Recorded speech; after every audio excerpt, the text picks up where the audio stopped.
اعوذ باللہ من الشیطان الرجیم بسم اللہ الرحمن الرحیم. عزیزان مان، آج سپتمبر 1979 کی 28 تاریخ ہے اور درس قرآن کریم کا آغاز سورہ الروم کی آیت 40 سے ہو رہا ہے. 30/40. سابقہ درس کی آخری آیت ربا کے متعلق تھی، جس کا ترجمہ سود کیا جاتا ہے. وقت کی کمی کی وجہ سے وہ بحث کچھ تشنہ رہ گئی تھی.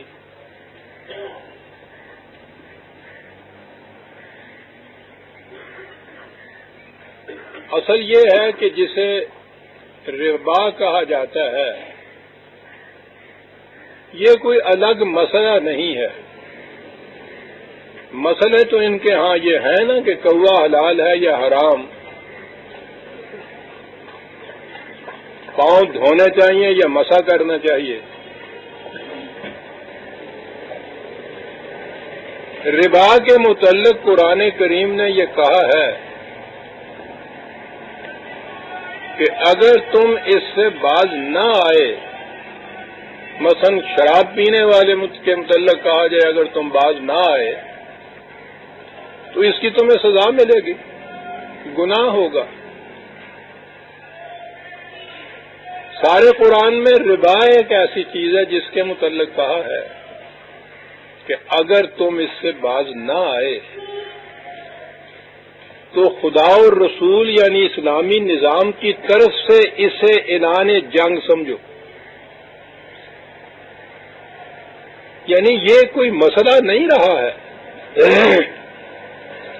یہ کوئی جرم نہیں ہے کہ جس کی سزا ملے گی، یہ کوئی معصیت نہیں ہے کہ جس سے گناہ ہوگا. یہ کوئی ایسی چیز ہے کہ جو بغاوت ہے اسلامی نظام کے خلاف. بغاوت پہ ہی اعلان جنگ ہوتا ہے نا. بغاوت سے کم درجے کے جتنے بھی قانون شکنیاں ہوتی ہیں، معصیت جسے کہا جاتا ہے، اس کی سزا مقرر ہوتی ہے. البتہ اگر بغاوت کوئی سیاسی طور پہ کرے ملک کے اندر تو ٹھیک ہے، اس کے خلاف اعلان جنگ ہوتا ہے. وہ تو سیاسی طور پر حکومت چھیننی ہے، مملکت چھیننی ہے. یہاں یہ صورت ہے کہ ربا کی بات ہو رہی ہے اور کہا یہ جا رہا ہے کہ اگر تم اس سے باز نہ آئے تو اسلامی نظام کی طرف سے اعلان جنگ ہے تمہارے خلاف. تو گویا یہ بات جیسا میں نے ابھی عرض کیا ہے کسی مسئلے کی، کسی حکم کی، کسی قانون کی بات نہیں ہے. یہ بات کیا ہے؟ اور یہیں سے یہ بھی پتہ چلے گا کہ قرآن کی روح سے معاشی نظام کی اہمیت کیا ہے. یہ ربا کیا ہے؟ یہ کس چیز کے خلاف اس کے مقابلے میں ایک نظام ہے. ایک نظام ہے معاشی قرآن کا، اس کے الرغم ایک دوسرا نظام ہے ربا کا. تو جب جس مملکت یا ملک کے اندر قرآن کا معاشی نظام قائم ہو اور اس کے الرغم کوئی دوسرا نظام قائم کرے تو یہ تو بغاوت ہوگی. عام طور پہ تو سیاسی نظام جو الرغم قائم کیا جائے اسے ہی بغاوت کہتے ہیں. لیکن آپ دیکھیے کہ قرآن کی روح سے یعنی اس کے لیے بھی قرآن نے کہا ہے کہ وہ بغاوت ہے، لیکن قرآن کی روح سے معاشی نظام کی اہمیت اس قدر ہے کہ اس نے کہا ہے کہ اسلام یا قرآن کے معاشی نظام کے الرغم اگر آپ کوئی دوسرا نظام قائم کرنا چاہتے ہیں تو یہ بغاوت ہے مملکت کی طرف سے، اعلان جنگ ہے ہماری طرف سے. کہا یہ جاتا ہے کہ جی یہ لیے بھیجتے ہیں کہ روٹی کا مسئلہ، روٹی کا مسئلہ. جہاں کسی نے کہا کہ بھوکے کی روٹی کا انتظام کرو، کمیونسٹ ہو گیا تھا وہ، تو چلیے یہاں کیفیت یہ ہے، اندازہ لگائیے عزیزان من، یہ مقامات ہیں جو قابل غور ہیں قرآن کے، کہ سارے قرآن میں اعلان جنگ ہے اس کے خلاف، تو کتنی بڑی اہمیت ہوئی ہے۔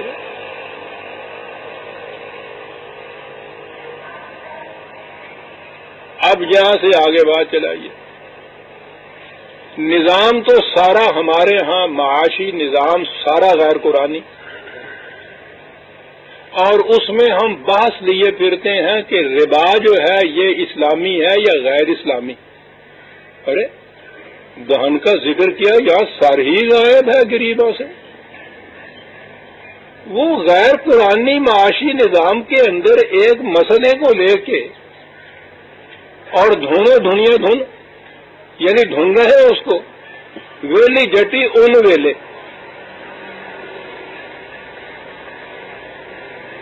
غیر قرآنی نظام معاشی میں ایک معیشت کا مسئلہ لے کر اور بحث ہو رہی ہے کہ یہ اسلامی ہے یا غیر اسلامی ہے۔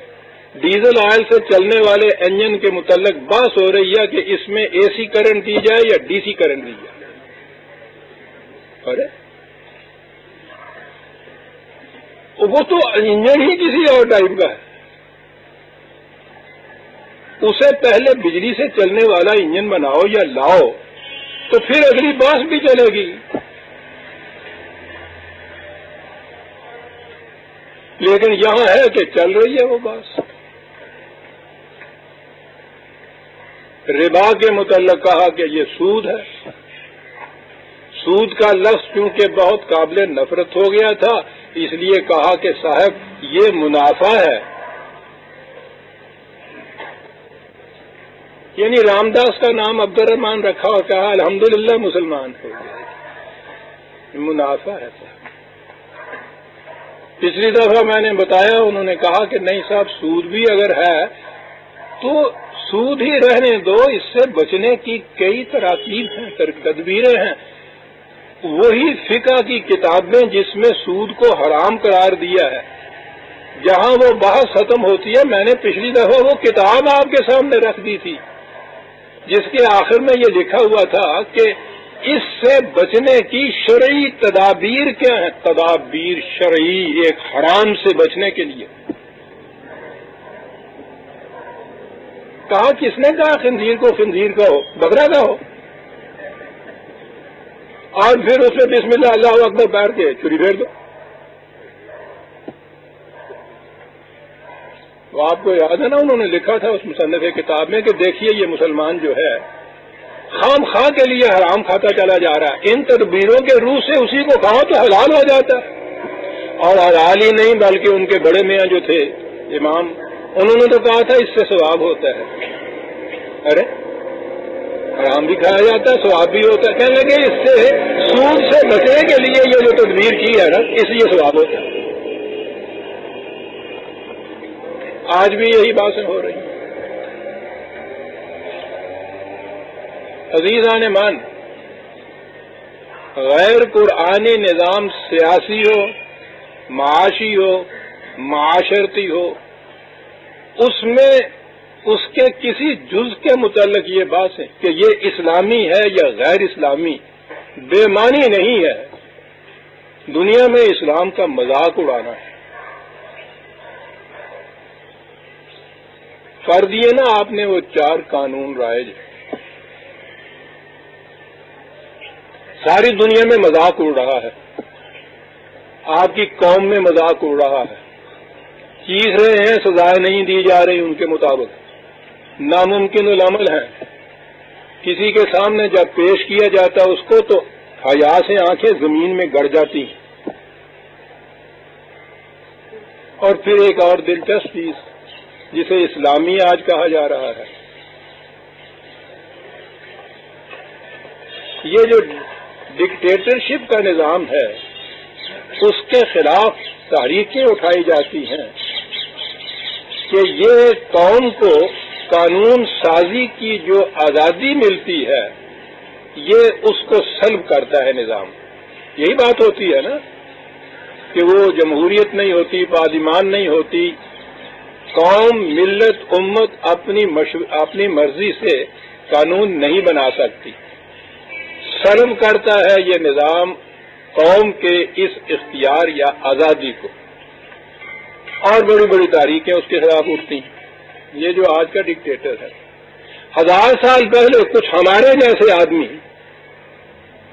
علم و فضل میں چلیے بہت بڑے ہیں، ان کا احترام بھی ہے ہمیں کہ ہوگا یہ مقام. ہمارے جیسے آدمی، خدا نہیں، آدمی، انسان، 1000 سال پہلے انہوں نے کچھ قانون بنائے، اور آج ان قانون کو لاگو کیا جاتا ہے اور کہا جاتا ہے ان کے خلاف آواز نہیں تم اٹھا سکتے. عزیزان ایمان، ہمارے جیسے انسانوں کو جو 1000 برس پہلے ہوئے ہوں، کیا حق پہنچتا ہے کہ آج ہماری آزادی کو وہ سلب کرے؟ یہ حق صرف خدا کو پہنچتا ہے، جس پر ہم ایمان لائے ہیں کہ تیرے ہر قانون کی اطاعت ہم کریں گے. یہ ایمان لائے ہیں، وہ خدا کی بھی اسی صورت میں یہ اطاعت ہوتی ہے کہ ہم اس کو پہلے اپنا حاکم مانتے ہیں. جو لوگ نہیں مانتے ان پہ وہ بھی پابندی نہیں ہوتی. اور ایمان لانا تو خدا کے اوپر ہے.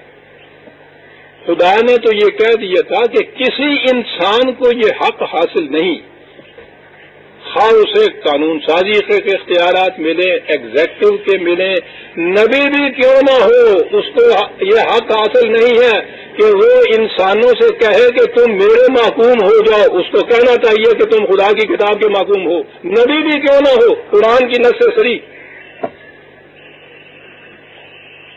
وہ تو نبی کو بھی یہ حق نہیں دیتا کہ جائے کہ کچھ فقہا، جورسٹ، مقنن، قانون بنانے والے، ٹھیک ہے بڑی قابلیت ہوگی، بڑا ہم ان کا احترام کرتے ہیں، لیکن ان کو یہ حق حاصل کس نے دے دیا کہ 1000 سال پہلے کوئی قانون وہ بنائیں اور ہمارے اوپر وہ قانون اس طرح سے لاگو ہو کہ اس کے خلاف ایک لفظ نہ کہہ سکے؟ یہ کس طرح سے اسلامی قانون ہو سکتا ہے؟ آج کے ڈکٹیٹر کا بنایا ہوا قانون، حتیٰ کہ آج کے نظام پارلیمنٹ کا بنایا ہوا بھی قانون، اس کو تو چیلنج کر سکتے ہیں آپ کہیں نہ کہیں. یعنی یہ قوانین ان کو چیلنج بھی نہیں کیا جا سکتا. عزیزان ایمان، یہ ٹھیک ہے آج میری آواز اتنی مؤثر نہیں ہے، مجھے اس کی پرواہ بھی نہیں ہے. میں یہ چیزیں اس لیے کہہ دیتا ہوں کہ غنیمت ہے کہ اس قسم کی ایجادات ہو گئی ہیں، یہ میرے سامنے رکھی ہیں، جن میں یہ چیزیں محفوظ ہو جائیں گی. زمانہ آئے گا اس کے بعد، یہ دور لگ رہا ہے اب، خواہ وہ مذہبی پیشوائیت ہو، ملوکیت ہو، انسانوں کے قانون سازی کے اختیارات کا دور لگ رہا ہے. آئے گا اس کے بعد دور، اس دور میں اس زمانے کی تاریخ سامنے جب آئے گی تو کم از کم کسی نے بھی اگر یہ آواز سن لی تو وہ تو یہ چیز ہوگی کہ اس دور میں بھی کوئی ایک تو ایسا تھا جو یہ آواز بلند کرتا تھا کہ غیر اسلامی نظام کے اندر اسلام کی بات کرنا بے معنی ہے.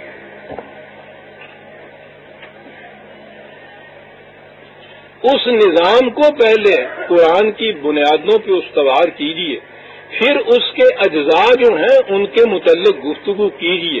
جو اس کے اندر فٹ ان ہوتا ہے وہ اسلامی، اور جو اس میں فٹ ان نہیں ہوتا وہ غیر اسلامی، خواہ ہمارا بنایا ہوا ہو، 1000 سال پہلے کا بنایا ہوا. پہلے اس انجن کو تو لاؤ جو بجلی سے چلنے والا ہے.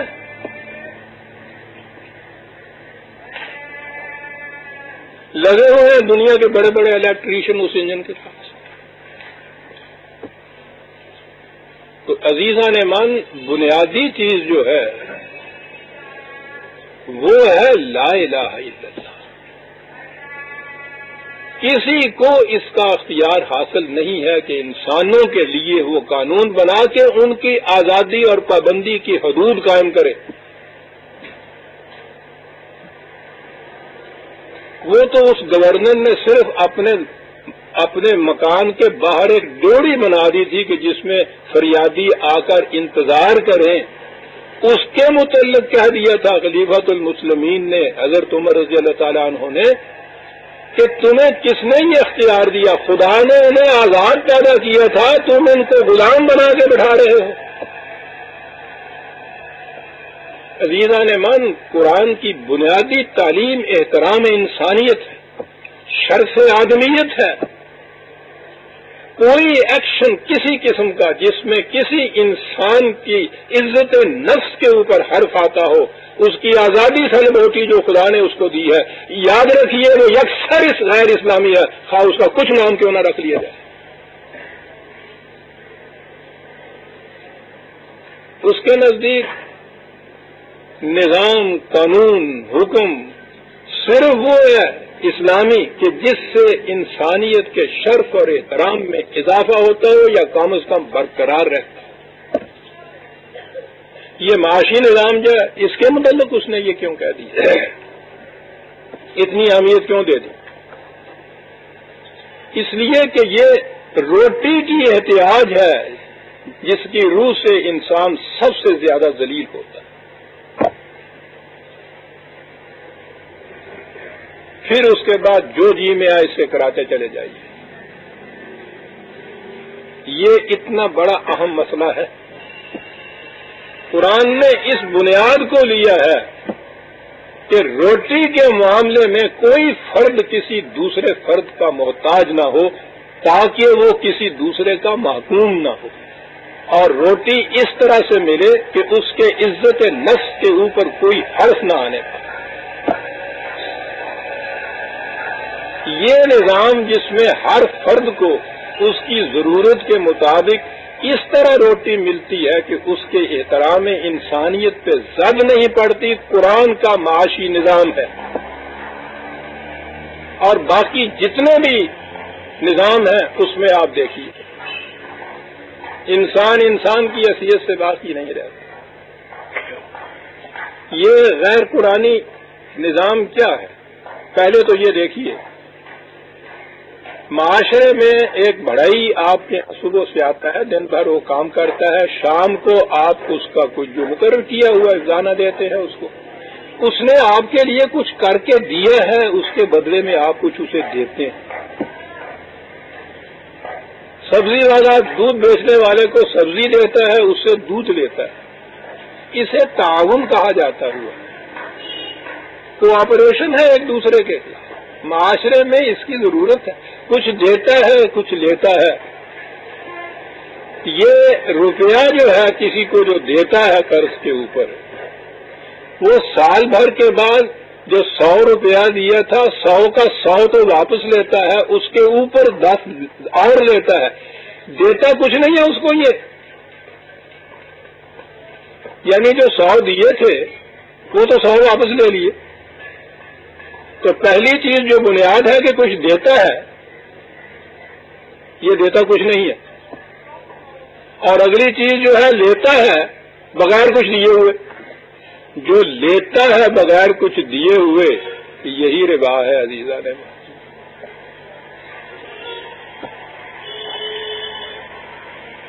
اسلامی نظام کے استوار کرنے والوں نے تو یہ کہہ دیا تھا، جا رہا تھا ایک بوڑھا ٹریجری آفس کی طرف،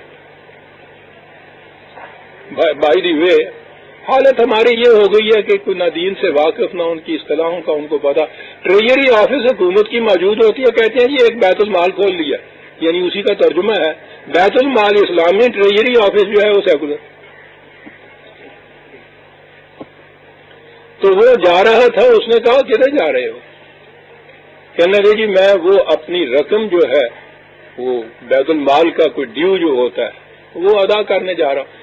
آپ نے کہا کہ میں نے تو تمہیں ابھی دیکھا ہے، انہی دنوں کچھ پہلے نہیں دیکھا۔ کہنے لگا جی میں غیر مسلم تھا، دوسری جگہ سے آیا ہوں مسلمان ہو کے، اور یہاں مدینے میں آیا ہوں۔ کہنے لگا آئے؟ کہنے لگا جی ابھی 2 مہینے ہوئے۔ کہنے لگا اس 2 مہینے میں تمہارے لیے اس حکومت نے کیا کیا ہے؟ کہنے لگا جی نہیں ابھی تو میں آیا ہی ہوں۔ کہنے لگے کہ جب اس نے تمہارے لیے کچھ کیا نہیں ہے تو تم اس کے لیے ڈیو کیسے دے جا رہے ہو؟ انتظار کرو جب وہ تمہارے لیے کچھ دے تو اس کے بعد جا کے دینا، وہ لینا اس کے لیے جائز ہے، جو اس نے پہلے دیا ہے تمہیں اس کے ریٹرن میں کچھ لے سکتی ہے، ایسے حکومت بھی نہیں لے سکتی، یہ ربا ہو جائے گا۔ باتیں چل رہی ہیں جی بینک کا سود حلال ہے یا نہیں، ڈپازٹ کیا ہوا منی حلال ہے، پروویڈنٹ فنڈ کے اوپر ہم لیں گے حلال ہے یا حرام ہے، وہ وہی ہے کوا حلال ہے یا حرام ہے صاحب.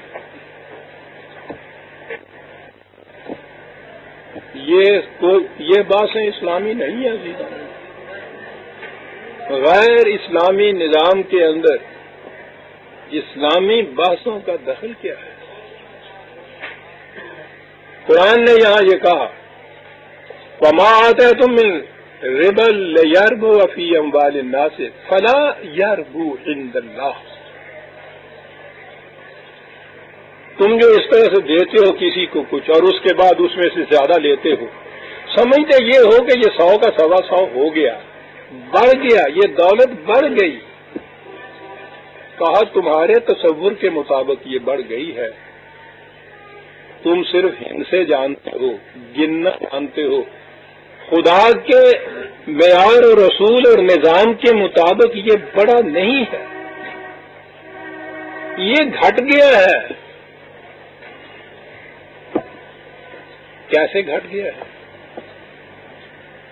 اس نے کہا یہ تھا کہ لیس للانسان الا ما سعی، معاوضہ محنت کا ہے ہر فرد کا.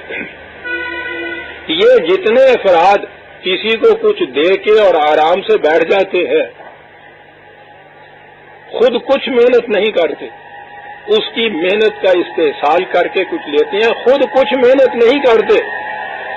وہ کہتا ہے کہ قوم میں ایسے افراد اگر موجود ہو جائیں جو محنت کچھ نہ کریں اور زیادہ سے زیادہ کمائیں، اسی سے تو قومی دولت کم ہو جاتی ہے. قومی دولت اس صورت میں بڑھتی ہے کہ جو افراد کاسب ہے، کام کرنے والے ہیں، ان کی صلاحیتوں کی نشو و نما کی جائے، ان کی پرورش کی جائے، ان کو اچھا غذا دی جائے، اچھے حالات ان کے لیے پیدا کیے جائے. ایک ہی لفظ ہے نشو و نما کا سامان. افراد کاسب، ایک تو یہ ہے کہ کوئی فرد ایسا نہ ہو کہ جو محنت کرنے کے قابل ہے اور محنت نہ کرے. لیسا انسان ہے، ان کو تو روٹی بھی نہیں مل سکتی نا جو محنت کے قابل ہو اور محنت نہ کرے، سوال ہی نہیں ہے. اسلامی نظام کا بنیاد یہ ہے. تو ہر فرد کو جب اس نے محنت کرنے والا بنایا تو جو اس نظام کے اندر یا اس مملکت میں ایسے لوگ ہوں گے جو محنت نہیں کریں گے اور کھائیں گے تو دولت کم ہو جائے گی نا. لائے کچھ نہیں اور اس دولت میں سے کھایا کچھ. یہ جتنے بڑے بڑے انڈسٹریلسٹ، یہ بزنس مین، یہ جاگیردار، بڑے روپے کے زور پہ جو آتا ہے، عزیزان مان یہی بات نہیں ہے کہ سود یا منافع یا یہ کہہ دیا اور بینک میں جمع کیا تو ہے یہ نہیں. جتنا بھی صرف روپیہ انویسٹ کر کے اس میں سے حاصل کیا جاتا ہے ربا ہے. یہ جتنے بڑے بڑے آپ کے یہاں کے انڈسٹریلسٹ، سرمایہ پرست، سرمایہ کے زور کے اوپر کچھ لینے والے ہیں، آج اگر ان کے سرمایہ فریز ہو جائیں، نہ رہے یہ تو جنہوں ڈنگ کہتے ہیں پنجابی، ایک ڈانگری روٹی کماؤں انہوں نے ہنر نہیں ہوگا. مالوی اور یہ سرمایہ دار دونوں ایک سطح پہ ہوتی ہے، نہ انہوں ہوگا نہ انہوں ہوگا. نہ یہ محنت کر کے کماتا ہے نہ وہ محنت کر کے کماتے ہیں. تو آپ دیکھیے اس سے ہمیں پتہ چلا کہ ملک کے اندر اتنا ایک طبقہ بڑا ہے جو ملک کی دولت میں کمائی کر کے تو کوئی اضافہ نہیں کرتا. کمائی کرنے والوں نے جو دولت ملک میں پیدا کی ہے اس کو بیٹھا ہوا کھاتا چلا جاتا ہے. تو دولت کم ہوئی نا. دو لفظ ہیں عزیزان من قرآن کریم کے. کیا بات ہے قرآن کریم کی، کب سے شروع کیا اور کس زمانے میں باتیں کہہ رہا ہے. 3/129 3/129 یا ایھا الذین آمنوا لا تاکلوا الربا اضعافا مضاعفۃ. اے جماعت مومنین، ربا مت، ربا کی بات کی. آگے ہے اضعافا مضاعفۃ. آپ کو معلوم ہے اس کا ترجمہ کیا کیا جاتا ہے؟ کوئی ترجمہ اٹھا لیجئے، کوئی تفسیر اٹھا لیجئے. ربا سود نہ کھاؤ، سود در سود، سود مرکب نہ کھاؤ، کمپاؤنڈ انٹرسٹ جسے کہتے تھے. سود در سود نہیں، سمپل سود جو ہے نا، سادہ سود، یہ بات ہے کہ قرآن نے سود در سود سے منع کیا ہے، سادہ سود سے منع نہیں کیا۔ کہا ہے نا کہ جب ایک دفعہ وہ گاڑی دوسری پٹری پہ جا پڑے تو جتنی تیزی سے جاتی جائے گی اپنی منزل سے دور ہٹتی چلی جائے گی۔ اضعافا مضاعفتن، وہ لفظ ہیں ابھی زبان جاننے والے جھوم جائیں گے۔ اضعافا مضاعفتن، کہا کہ یہ ربا تمہارے ذہن میں یہ ہے کہ اس سے دولت بڑھتی ہے، حقیقت یہ ہے کہ اس سے دولت بھی گھٹتی ہے اور کمانے کی صلاحیتوں بھی مان پڑ جاتی ہیں۔ مضاعفتن کے یہ مانے، اضعافا مضاعفا۔ وہ کہنا ہی یہ چاہتا ہے کہ تم جو فریب نفس میں مبتلا ہو کہ اس سے دولت بڑھ جاتی ہے، فرد کے پاس تو اتنا آ جاتا ہے، اس فرد کی کمانے کی صلاحیتیں جو ہیں وہ مزمل ہو جاتی ہیں اور قوم کی دولت کم ہو جاتی ہے۔ جسے تم اضعافن کہہ رہے تھے، مضاعفتن ہے وہ۔ واتقوا اللہ لعلکم تفلحون، ڈرو اس کے انجام سے۔ اب دیکھیے قرآن ربا کے مقابلے میں لفظ کیا لایا ہے۔ یہی آیت 39 جو پچھلے درس کی تھی، وَمَا آتَيْتُم مِّن رِبًا لِيَرْبُوَ فِي أَمْوَالِ النَّاسِ فَلَا يَرْبُو عِندَ اللَّهِ، یہ تو پہلا حصہ ہو گیا۔ خدا کے اصول کے مطابق، معیار کے مطابق، نظام کے مطابق یہ بڑھتی نہیں ہے دولت، اس سے بڑھتی کس سے ہے؟ وَمَا آتَيْتُم مِّن زَكَاةٍ تُرِيدُونَ وَجْهَ اللَّهِ فَأُولَٰئِكَ هُمُ الْمُضْعِفُونَ۔ دولت بڑھتی ہے، میں اب لفظ تو صرف ابھی وہی بولوں گا، زکوٰۃ سے، ربا سے نہیں، تو وہ ربا کے بالعکس جو لفظ وہ لایا ہے اس کے اپوزٹ وہ زکوٰۃ کا لفظ لایا ہے کہ اس سے نہیں بڑھتی، اس سے بڑھتی۔ انہوں نے کہا موجود ربا کا ترجمہ تو کیا سود کا کہ لفظ کے بجائے لائے منافع، اسی کے اندر پہلے مزارعت لائے، حلال و طیب، یعنی زمین خرید کے اگر آپ دے دیتے ہیں کسی مزارع کو تو اس سے آدھی بٹائی تمہاری، حلال و طیب۔ سلیپنگ پارٹنر کی حیثیت سے اگر آپ روپیہ انویسٹ کر دیتے ہیں کسی بزنس مین یا انڈسٹریل کے ساتھ تو اس کے منافع میں تمہارا جو کچھ مقرر کر لو وہ شیر مادر کی طرح حلال، یہ سود ہے ہی نہیں۔ تو ربا تو بہرحال انہوں نے یہ کیا، تو اس سے تو پوچھو نہیں کتنی دولت آ سکتی، آتی ہے۔ اور اس کے بعد کہا کہ ربا حرام ہے، اس کے مقابلے میں کہا کہ زکوٰۃ دے دو تم، تو جتنا روپیہ تم جمع کرو گے وہ سارے کا سارا شیر مادر کی طرح حلال ہو جائے گا۔ زکوٰۃ، ربا کو سود کہا اور سود کی باتیں چلی، اور زکوٰۃ کے متعلق پھر یہ بنا لیا قانون کے 2.5% اس میں سے دے دیا جائے تو وہ زکوٰۃ ہو گئی۔ یعنی اس سارے مال میں سے جو اس طرح سے جمع کیا ہے، جو اپنی محنت سے نہیں لیا گیا، مزاربت سے ہو، مزارعت سے ہو، بینک کے منافع سے ہو، آج کی اصطلاح میں فتویٰ یہ ہے کہ اس دولت کے اوپر حد بندی نہیں کی جا سکتی۔ یہ نہیں کہا جا سکتا کہ اس حد تک تم یہ دولت جمع کر سکتے ہو، اس سے زیادہ نہیں کر سکتے۔ اور اس کے حلال اب تو ہر قسم کی وہ آنی شروع ہو گئی نا، ادھر سے ادھر سے، تو اس سارے کے سارے کو حلال کرنے کے لیے کیا کیا جائے؟ 2.5% اس میں سے دے دی جائے، اتنا دے دیا جائے تو باقی جتنا بھی ہے وہ حلال تو یہ بول۔ یہ اس سراسر ربا کے نظام سے اکٹھی کی ہوئی دولت، اس میں سے 2.5% دے دی جائے تو حلال طیب ہو جاتا ہے. باقی پھوچ پہ گیا کتا، جا کے پوچھا مسئلہ، انہوں نے کہا 50 ڈول اگر نکال دو اس میں سے پانی کے تو پھر وہ پانی حلال ہوتا ہے، جائز ہو جاتا ہے، طیب ہو جاتا ہے. جناب انہوں نے 50 ڈول نکال دیے، اس کے باوجود جو وہ پانی کو دیکھا تو اتنے میں تو پھول کے پھٹ بھی گیا ہوگا، تو اس میں سے وہ بو بھی آئے، کوئی ذرے بھی نکلے. انہوں نے کوئی ہیلتھ آفیسر تھا، اس سے پوچھا اس پانی کے متعلق، تو انہوں نے کہا کہ کتا گر گیا تو تم نے کیا کیا؟ کہنے کہ مولوی صاحب سے فتویٰ پوچھا تھا، انہوں نے کہا تھا کہ 50 ڈول نکال دو تو حلال و طیب ہو جائے گا. انہوں نے کہا 50 ڈول نکال دیے، کہیں نکال دیے. وہ کہنے لگے کتا بھی کٹیا جو بچوں کا نہیں، کہنے لگے تو مولوی صاحب نے کیا ہی نہیں کیا ہے.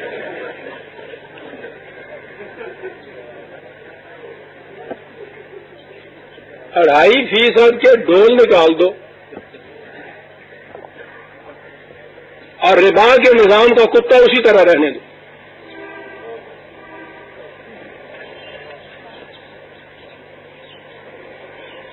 عزیزان من، میں کچھ خوش ہو کے یہ باتیں نہیں کہتا، زندگی کے آخری دور ہے، میرے سینے کی چیخیں ہیں دل کی جو نکل رہی ہیں. مجھے نہ یہاں سے کوئی تعلق ہے، نہ ان لوگوں سے کوئی واسطہ ہے، نہ ان کے فقہ سے واسطہ ہے. مجھے واسطہ اس طرح ہے کہ اسلام دنیا میں بدنام ہو رہا ہے. میری تو بدبختی یہ ہے کہ میں ان مغرب والوں کے خیالات پڑھتا ہوں جو آپ کے اس اکنامک سسٹم کے اوپر جو وہ تنقید کرتے ہیں، میری نگاہیں زمین میں گڑ جاتی ہیں کہ وہ اسلام کے متعلق یہ سب کچھ کہتے ہیں، اور اس کے سب جرم مجرم جو ہیں یہ لوگ ہیں جو ان چیزوں کو اسلام کہہ کے دنیا کے اندر پھیلا رہے ہیں. کہا کیا چیز ہے اس کے مقابلے میں؟ اولئک هم المضعفون. اس سے نہیں اضافہ ہوتا، اضافہ زکوٰۃ سے ہوتا ہے. زکوٰۃ کے لفظی معنی بھی قرآن کے معنی بھی ہیں. کام کرنے والوں کو سامان نشو و نما مہیا کرو.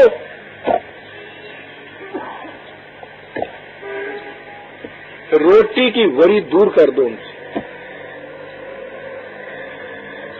یہ پریشانی نہ رہنے دو.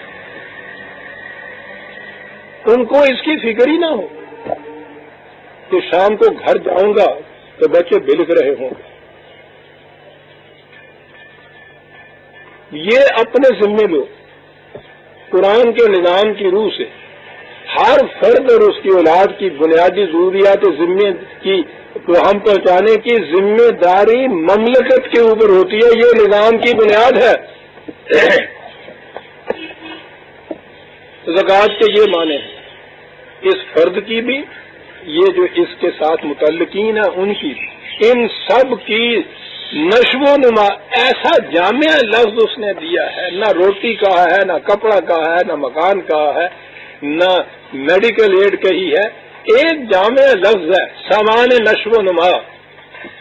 اور نشو و نما صرف فزیکلی نہیں کہ اسے پہلوان بنا دو. نشو و نما میں ذہنی صلاحیتیں بھی ہیں، قلبی صلاحیتیں بھی ہیں. اور اس کی دلیل یہ ہے کہ قرآن کہتا ہے کہ مرنے کے بعد بھی اہل جنت کو سامان نشو و نما ملتا جائے گا. تو وہاں تو یہ روٹی والی بات نہیں ہے، وہاں کیا ہے؟ سامان نشو و نما. اور صلاحیت انسانیت کی جنہوں نے اور آگے بڑھنا ہے ابھی، تو زکوٰۃ جامع لفظ ہے اس چیز کے. سامان نشو و نما ان کو دیتے چلے جائیں. یہ دیتے چلے جاؤ گے تو پھر تم دیکھو کہ کس طرح سے قوم کی دولت بڑھتی، کس طرح سے. 200 سال شاید پہلے کی بات ہے، ویلتھ آف دی نیشن اس نے کتاب لکھی تھی. وہ آج بھی بڑی اسٹینڈرڈ بک مانی جاتی. اس میں مسئلہ یہ ہے کہ فرد کی انکم کا سوال نہیں ہوتا، قوم کی دولت کا سوال ہوتا ہے. قرآن وہ طریق بتاتا ہے کہ جس سے قومی دولت میں کمی واقع ہوتی ہے اور وہ ہوتی اس طرح سے ہے کہ کمانے والے جو افراد ہیں جنہوں نے کمانا تھا وہ کماتے نہیں ہیں، ان کی محنت کرنے کی صلاحیتیں یا استطاعت مزمحل ہوتی چلی جاتی ہے، دن بدن ختم ہو جاتی ہے، کسی کام کے قابل نہیں یہ رہتے. اور دوسری طرف جو محنت کرتے ہیں ان کی محنت کی کمائی میں سے ایک حصہ ان کے لیے چلا جاتا ہے. یہ بھوکوں مار جاتے ہیں، وہ محنت نہ کرنے کی وجہ سے سہلمگار ہو جاتے ہیں. قومی دولت میں اتنی کمی واقع ہوتی ہے. کہا کہ سوال یہ ہے کسی کی کمائی میں سے کوئی شخص کچھ لے نہیں سکتا، اور ہر فرد کی نشو و نما کی ضروریات کی ذمہ داری مملکت کے ساتھ ہوتی ہے. اسلامی نظام بن گیا. اب نہ کسی کے پاس فاضلہ دولت ہوتی، وہ ضرورت تو پوری ہوتی ہے، چلی جا رہی ہے وہاں سے. اب خامخواہ کسی کی مت ماری ہوئی ہے، سر دس دیا کہ وہ روپیہ جمع کر کے رکھے، اور رکھے تو کرے کیا ہے، اس کو رکھا ہوا ہے، کچھ پیسہ نہیں دیتا. کوئی مکان نہیں بنا سکتا جس کو کرائے پہ دے، کوئی زمین نہیں لے سکتا جس کو بٹے پہ دے، انویسٹ نہیں کر سکتا جس سے منافع لے.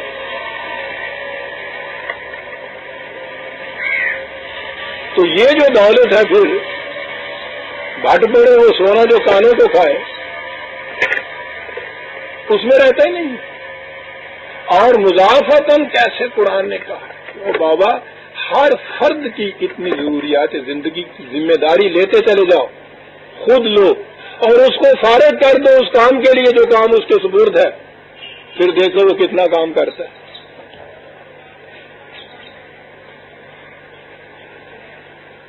رزق مامپا عجیب بات ہے، یوں ہی لفظ آ گیا. یہ میں نے کہا نا کہ وہ عربی زبان عجیب چیز. رزق کے معنی سامان زندگی تو ہے، اس میں شرط ہے عربوں کے ہاں ایک طرف سامان زندگی جو بر وقت دیا جائے اسے رزق کہتے ہیں.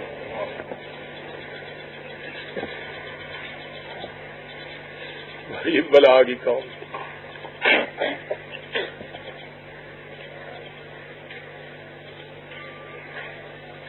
جو بر وقت ہی ہے.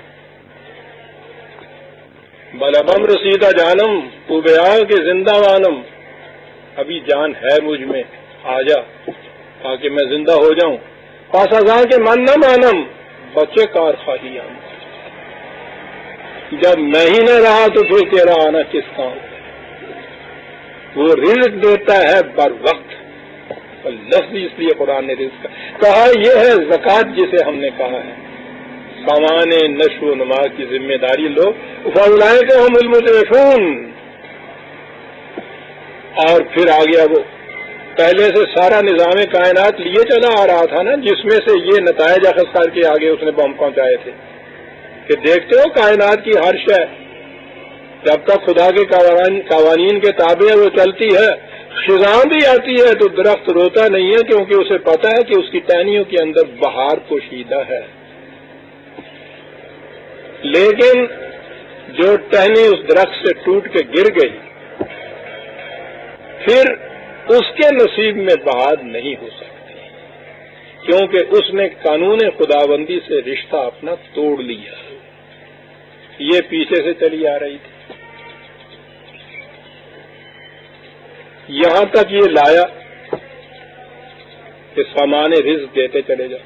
کہا آؤ ہمارے نظام کی طرف دیکھو تو صحیح. اللہ الذی خلقکم ثم رزقکم. کہا دیکھتے ہو ہمارا نظام معیشت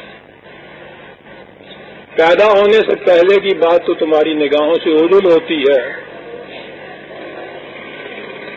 عزیزان من آج تک بڑے بڑے یہ سائنٹسٹ میں وہ حیرت ہیں کہ رحم مادر میں وہ بچہ ایک جرثومہ ذرا سا جو نیکڈ آئی سے دیکھا بھی نہیں جا سکتا، وہ کس طرح سے ایک پورا انسانی بچہ بن جاتا ہے. گوشت پوست اندر کے اعضاء جوارے ہڈیاں دماغ قلب ہر چیز کہاں سے پرورش ہوتی ہے، کیسے پرورش ہوتی ہے. یعنی ہڈیاں بننے والے مادہ چوننا بھی چاہیے اس کو، خون بننے والا بھی، یعنی سینکڑوں کی تعداد میں یہ عناصر ہوتے ہیں جن سے کہیں یہ خون بنتا ہے یا انسان کا جسومہ بنتا ہے یا جسم بنتا ہے، سارے کا سارا کہا دیکھیے، لیکن اس کے بعد یہ تو تم اپنی آنکھوں سے دیکھتے ہو نا کہ بچے کی پیدائش کے 10 منٹ پہلے بھی یہ رزق کے چشمے جو تھے وہ روان نہیں تھے. جو ہی وہ اس دنیا میں آیا، سانس لینا تھا اس نے، رحم مادر کے اندر وہ سانس کیسے لیتا ہے کوئی نہیں بتا سکتا، دل دھڑک رہا ہوتا ہے، سن رہتے ہیں اس کو.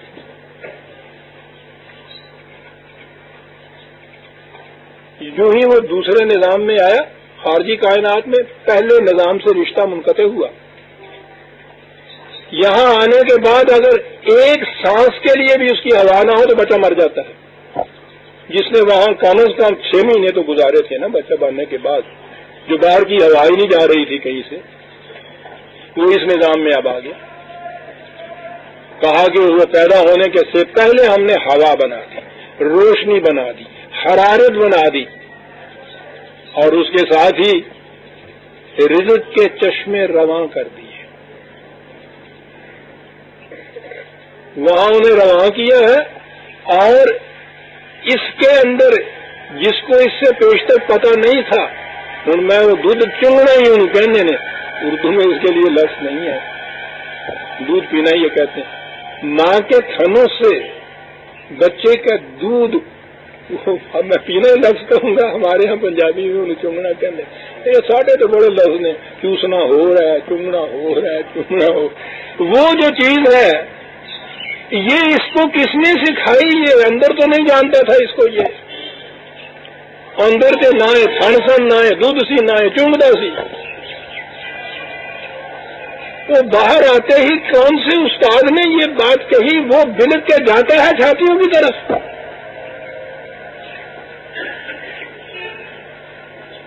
رزق مل رہا ہے، در وقت مل رہا ہے، یرزقکم کہا ہے.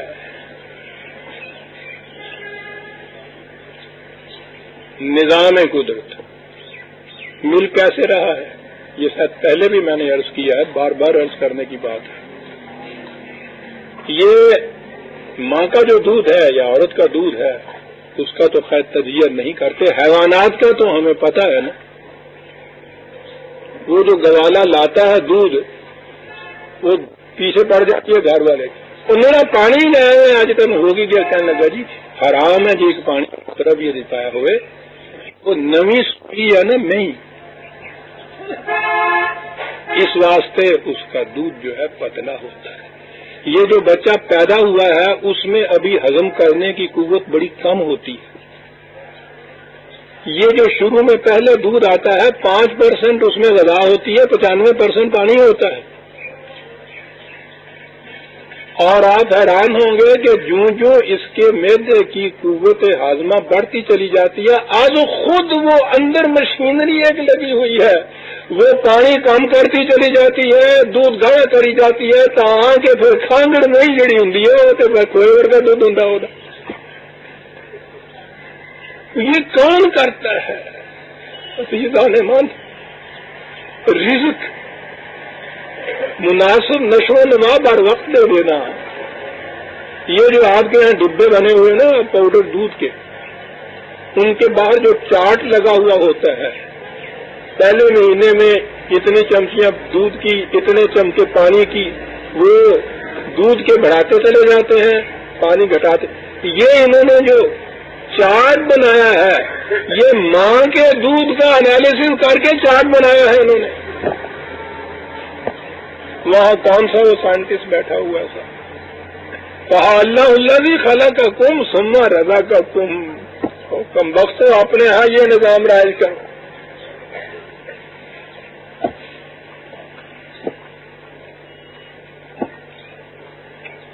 جنہ چیرے بچہ ساڑھے واسطے ہمارے کائناتی قانون کے اوپر تھا، ہم حیوان کے بچے کو، انسان کے بچے کو اس سطح کے اوپر اس طرح سے رزق دیتے چلے جاتے ہیں. اس کے بعد حیوان کا بچہ جو ہے انہی کے ساتھ آزادی سے کھاتا پیتا ہے، وہاں کسی نے لکیریں نہیں کھینچی ہوئی ہوتی. اب جو انسانی بچہ تمہارے بس میں پڑ گیا، دوسرے دن بھوکا رہتا ہے. کیا ہوا؟ دودھ والا دودھ نہیں لایا. اب کیوں نہیں دیا؟ اس کا بل نہیں دے سکے تھے، اس لیے اس نے دودھ روک لیا ہے، بند کر دیا۔ اب آ گیا انسانوں کے نظام میں۔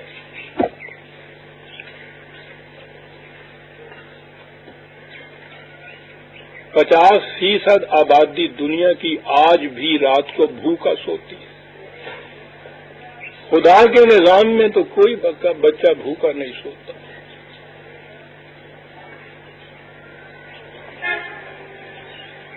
کہاں دیکھ رہے ہو کیسے زکوٰۃ سے یہ زکوٰۃ کے معنی سمجھ لیے آپ نے؟ اللہ الذی خلقکم ثم رزقکم۔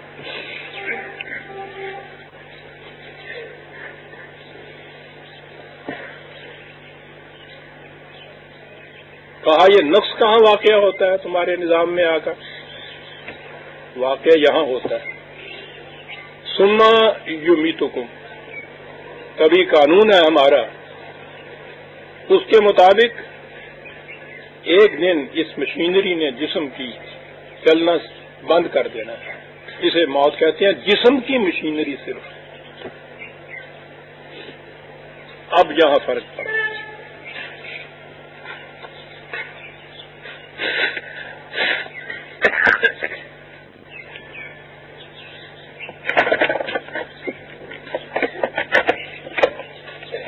کہا اگر تصور حیات یہ ہے تو ٹھیک ہے، بچہ پیدا ہوتا ہے، کھاتا پیتا ہے، بڑھتا پھولتا پلتا ہے، جوان ہوتا ہے، بوڑھا ہوتا ہے، مر جاتا ہے، اور اس کے بعد انسانی زندگی ختم ہو جاتی ہے۔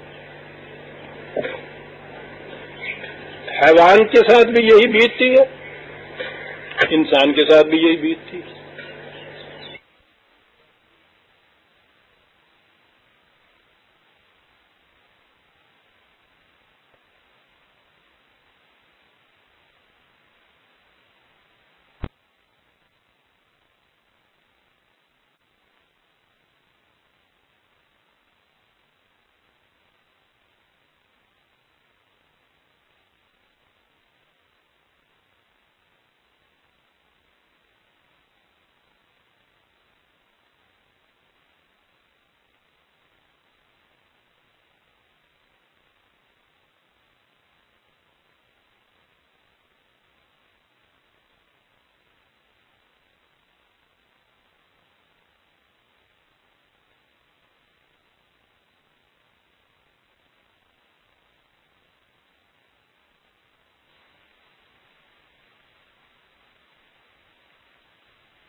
حیوان کے ساتھ بھی یہی بیتتی ہے، انسان کے ساتھ بھی یہی بیتتی ہے۔ تو حیوانی سطح کے اوپر اب آ گیا آپ کا نظام، اور حیوانی سطح پھر یہ ہے کہ جس کی لاٹھی اس کی بھینس۔ شیر کو اگر قوت بڑی ہوئی ہے تو اس کی موجودگی میں کوئی اور جانور شکار کر نہیں سکتا، وہ جھپٹتا ہے۔ البتہ حیوان میں بھی اتنا شیر میں ہوتا ہے کہ وہ اپنی ضرورت کے مطابق خون پیتا اور کھاتا، باقی چھوڑ دیتا ہے دوسروں کے لیے۔ لیکن وہاں لافٹ جنگل قوت ہے، صرف اس میں جتنی قوت ہے اتنا ہی وہ تسلط ہے۔ کہا اگر زندگی کا تصور حیوانی ہے کہ پیدا ہوا ہے، اس نے اپنی زندگی یہ بسر کی، پھر اس نے مر جانا ہے اور زندہ اس نے ختم ہو جانا ہے، پھر کسی ویلیو کی، کسی انسانیت کے شرف کی، احترام کی، کسی قسم کا کوئی سوال ہی پیدا نہیں ہوتا، ویلیوز یا اقدار کا سوال نہیں پیدا ہوتا۔ حیوانی زندگی جس نے جتنا چھین لیا، جھپٹ لیا، وہ اس کا ہے، اس کے باپ کا ہے۔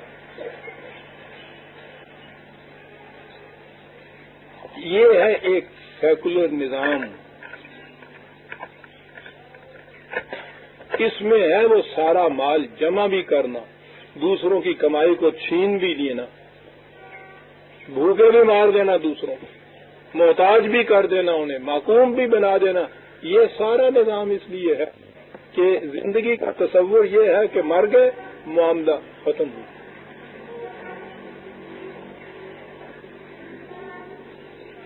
وہ نظام ہی یہ ہے جسے آپ سیکولر کہتے ہیں. سوال نہیں ہے یہ کہ وہاں قانون اس طرح بنایا جاتا اور ایسے نہیں.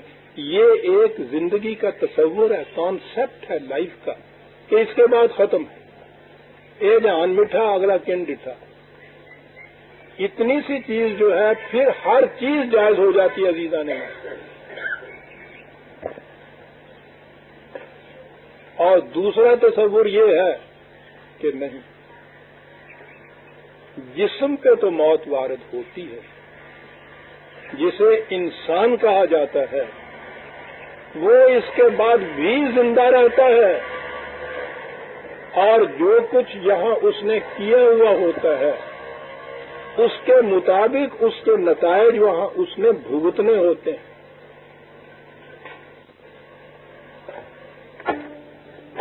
یہ جو تصور حیات ہے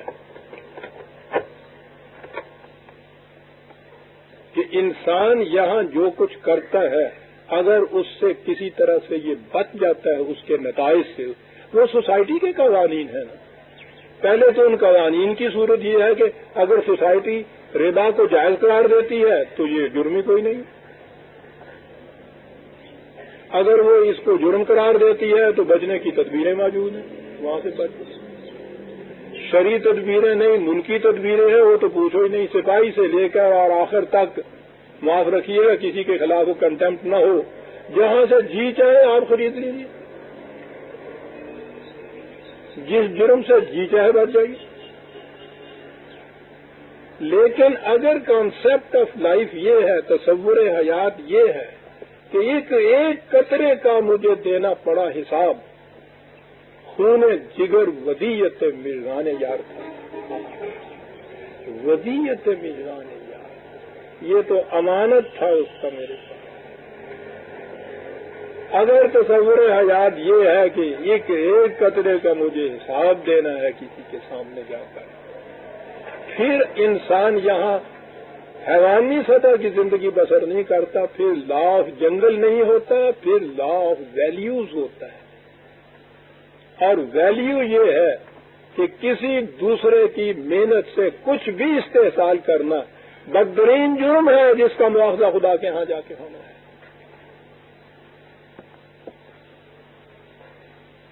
فرد کی سطح پہ اور مملکت کی سطح کے اوپر بھی یہی نظام ہے. ایک فکرے میں بات بتا دی حضرت عمر رضی اللہ تعالیٰ عنہ نے.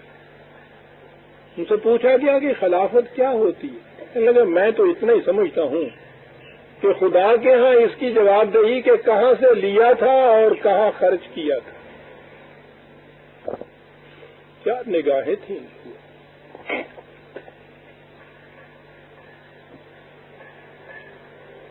کہا اگر اس کا جواب اطمینان بخش دے دیا گیا تو وہ خلافت بھی ہے اور یہ خلیفہ جو ہے یہ بچ بھی گیا. اور اگر اس آڈٹ میں کوئی وہاں سکم رہ گیا تو نماز روزہ تو نہیں بخشوا سکتے.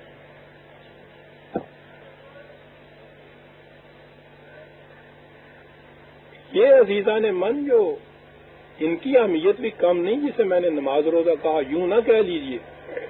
ان کی تو اتنی حیثیت یہ ہے کہ اگر آپ ایک بڑھئی کو دہاڑی پہ لاتے ہیں 10-20 اب تو 30-40 روپے روزانہ دہاڑی ہوتی ہے اس کی، اس سے آپ نے ایک دروازہ بنوانا ہے، لکڑی رکھی ہے، وہ آ جاتا ہے.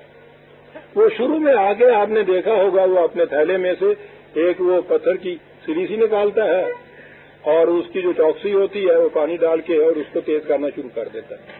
پھر رندے کو تیز کرنا شروع کرتا ہے، پھر ان کو تیز کرتا ہے. اگر وہ بڑھئی سارا دن اپنے ان اوزاروں کو تیز کرتا رہے تو شام کو آپ سے کہے کہ جی لائیے وہ 40 روپے تو آپ اسے دے دیں گے؟ یہ ضروری تھا رندیوں کو تیز کرنا، ضروری تھا دروازہ بنانے کے لیے. وہ دروازہ تو آپ بنائے نا، سارا دن رندے تیز کر دے رہا ہو تھی. عزیزان من یہ نماز روزہ جو ہے یہ تو ان ہتھیاروں اوزاروں کو تیز کرنے کے لیے بیٹیاں ہیں تاکہ تم دروازہ بنا سکو.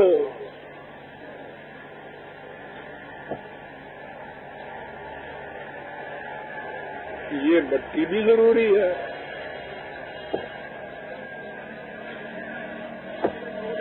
لیکن مقصود بھی ذات نہیں ہے.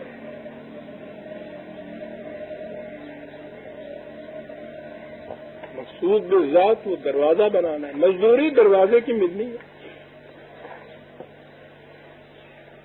رضا کا تم تصور حیات یہ ہے کہ میں نے جو ان سے یہ معاملہ کیا ہے کہ 40 روپے دوں گا، ان کا دروازہ مجھے بنا کے دینا ہے. اور یہ چیز یہی نہیں ہے کہ آج شام ہو گئی اور معاملہ ختم ہو گیا. نہیں، یہ جو ان کے ساتھ اقرار نامہ ہوا ہے وہ شام اور سویل کا سوال ہی نہیں ہے. وہ تو یہاں سے زندگی کے ختم ہونے کا بھی سوال نہیں ہے، یہاں سے بھی آگے چلے گی. یہ تصور حیات ہے. رضا کا کم سما یمیت و کم، یہ تو سب کے ساتھ ہوگا. اور تصور حیات کا فرق پڑے گا سما یحیی کم، زندہ بھی ہونا ہے. کہا کہو حل من شرکائکم من یفعل من ذالکم من شیء سبحانہ وتعالی عما یشرکون. کہا بتاؤ کوئی اور ہستی بھی ایسی ہے جو ایسا نظام پیدا کر دے تمہارے لیے؟ ٹھیک ہے ماں کا دودھ نہیں دیتے کہ صاحب ہم ڈبے کا دودھ بھی تو خدا کا پیدا کردہ جو گائے اور بھینس میں دودھ ہے اسی کی شکل ہے نا. اصل اور اوریجن کے اعتبار سے تو یہ سارا رزق کے خداوندی ہے. وہ شکل ہی بدلتے ہو نا. رزق تو وہی ہے جو گیہوں کا دانہ ہے، جو تم نے ڈبل روٹی بنا لی، تم نے روٹی بنا لی، اس کی تو شکلیں بدلتے ہو تم. کہا کوئی ہے اور ایسی طاقت جو رزق کی یہ بنیادی چیزیں تمہیں مہیا کر سکے؟ مہیا کی تھی یہ چیزیں ایک مقصد کے حصول کے لیے، اور وہ میں بار بار دوہرایا کرتا ہوں.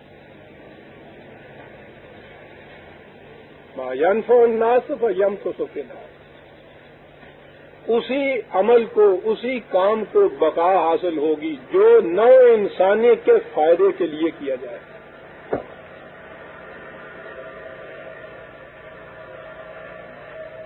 جن اعمال میں تصور اپنی نجات ہوگی اسلامی نہیں ہے، مذہب کی چیزیں ہیں، دین کی چیزیں نہیں ہیں. نماز پڑھنی ہے کہ وہ تم نے رندے کو تیز کرنا ہے. تیز اس لیے کرنا ہے کہ انسانیت کا بھلا ہو. اس سے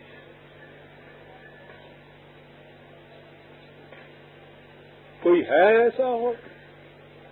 سبحانہ تعالی عما یشرکون. جاؤ نگاہ دوڑا کے دیکھو، کوئی اور نہیں تمہیں ملے گا جو اس کی اس صفت رزاقیت کے اندر شامل ہو. اب اس کے دیے ہوئے رزق کو جو تمام نوع انسانی کے لیے ہے، اس نے کہا ہے کہ پوری انسانیت کے لیے ہے، وہ رب العالمین ہے. اس کے اس دیے ہوئے رزق کو، اس مقصد کے دیے ہوئے رزق کو جو تم جب سنبھال لو، اس میں سے آدھے انسانوں کو تو دو اور آدھے انسان بھوکے مر جائیں تو تم نے تو خدائی کا دعویٰ کر دیا.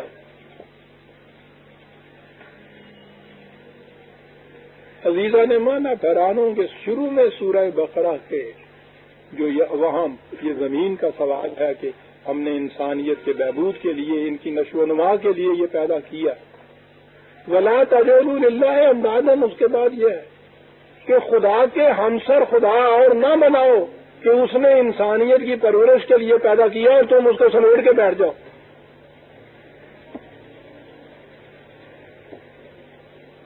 یہ خدا بنا لینا ہے دوسروں. تو کہا کہ جب بنیادی طور پر جو ذرائع اور رزق اور وسائل رزق ہیں وہ صرف خدا کے ہیں، کسی انسان کے بنائے ہوئے نہیں ہیں، تو کسی انسان یا انسانوں کے نظام کو یہ حق کیسے پہنچتا ہے کہ اس کی تقسیم اپنی مرضی کے مطابق کر دے؟ جس دن بھی کوئی پوسٹ مین منی آرڈروں کی تقسیم اپنی مرضی کے مطابق کرے، دوسرے دن جیل خانے ہوگا. وہ تو اس نے اس پروگرام کے مطابق تقسیم کرنے ہیں جو وہاں سے ملا ہے. وہ اپنا حصہ تو اس کا وہ 4 پیسے تنخواہیں ہیں جو اس تقسیم کرنے کے اس کو ملنے ہیں.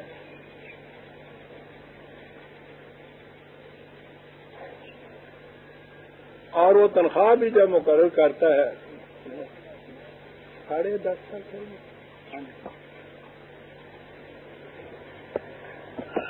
وہ جب تنخواہ بھی اپنی مقرر کرتا ہے، اکثر میرے پاس دوست آتے ہیں جب میں یہ کہتا ہوں نا کہ ہر ایک کی ضروریات زندگی کی ذمہ داری مملکت پر، اسلامی مملکت پر ہوتی ہے، معاف رکھیے،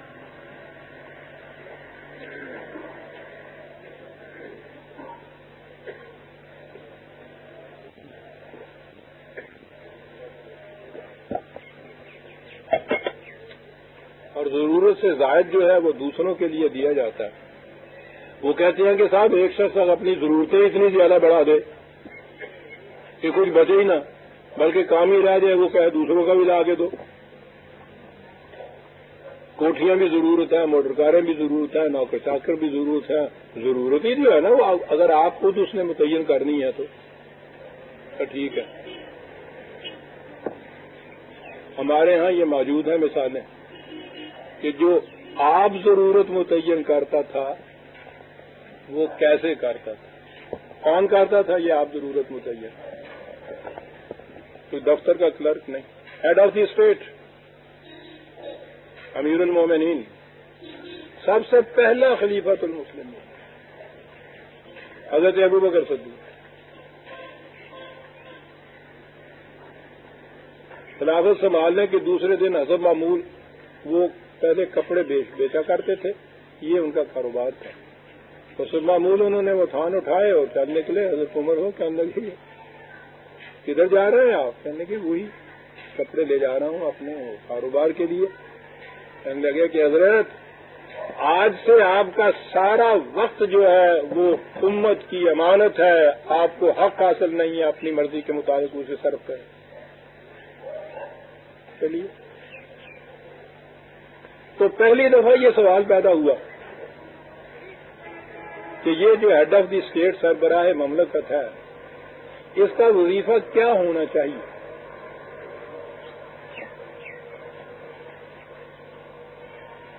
اور کیجئے یہ جسے مسئلہ اسلامی کہتے ہیں، حل کیسے ہو؟ مشورہ کچھ ہوا، انہوں نے کہا کہ بھائی یہ مجھ پہ ہی چھوڑ دو۔ انہوں نے بھی کہا ٹھیک ہے، یہی متعین کر سکتے ہیں کہ ضرورت کیا ہے۔ انہوں نے کہا کہ مدینے میں ایک مزدور کی کم از کم اجرت کیا ہے؟ انہوں نے بتایا کہ جی 6 آنے روز 4 آنے ہوں۔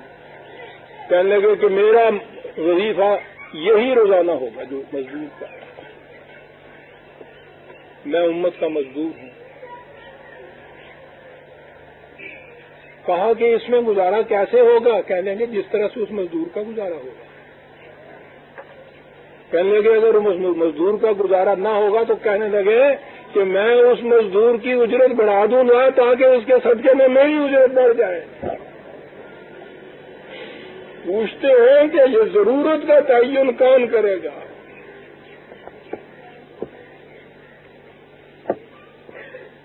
عزیزان من، ہمیں پتہ ہی نہیں ہے کہ خدا پر ایمان کسے کہتے ہیں، حیات بالآخرت پر ایمان کسے کہتے ہیں، جانتے ہی نہیں ہیں۔